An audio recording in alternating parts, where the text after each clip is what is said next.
Uwe Parpar, Chief Strategist and Head of Research at Reorient Financial Markets, joins in on the show from Hong Kong to talk about global as well as the domestic markets. Uwe, hi, morning. We've seen a big reversal for equities right now. How much more downside before we can see a pickup again?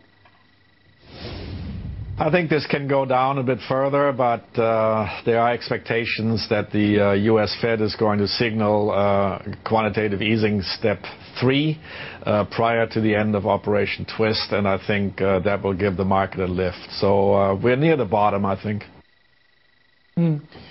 What is your sense when it comes to institutional activity at these levels? Do you think institutional investors are increasing their cash levels, or they are buying into this fall?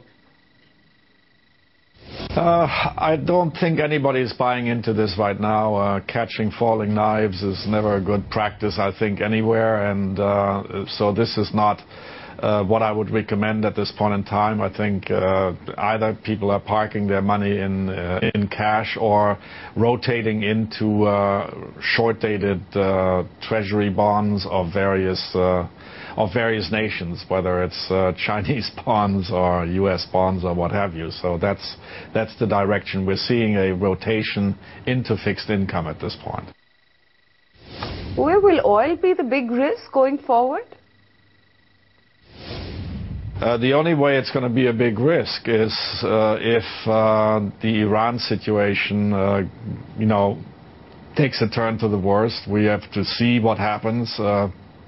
On May 23rd, there's the next meeting of the so-called Group of Six, the 5 Security Council members plus Germany, with Iran, and we'll have to await the outcome. If there is no immediate concern about Iran, then I think actually, given the overall slowdown in the global economy, oil prices will continue to drop rather than pushing higher. However, many experts feel that Indian markets at these levels are looking cheap and they are pricing in all the bad news. What is your assessment? Well, I think India has strong companies, and India is generally more shielded from the kind of debt contagion issues that actually generate out of Europe. So if you want to look at India from an equity standpoint, from the standpoint of foreign investors, as long as the RBI does not continue to loosen, which I think would be a very bad mistake. It will drive the rupee down. It will make investors uncertain. If the RBI is steady at this point, or then under those circumstances, India is something of a safe haven for equity investors. Okay, so which sectors and stocks do you like when it comes to Indian equities? Well, as I just mentioned, the basic sectors that makes the most sense. I think the Indian private financials are well capitalized, are well positioned to make a move higher.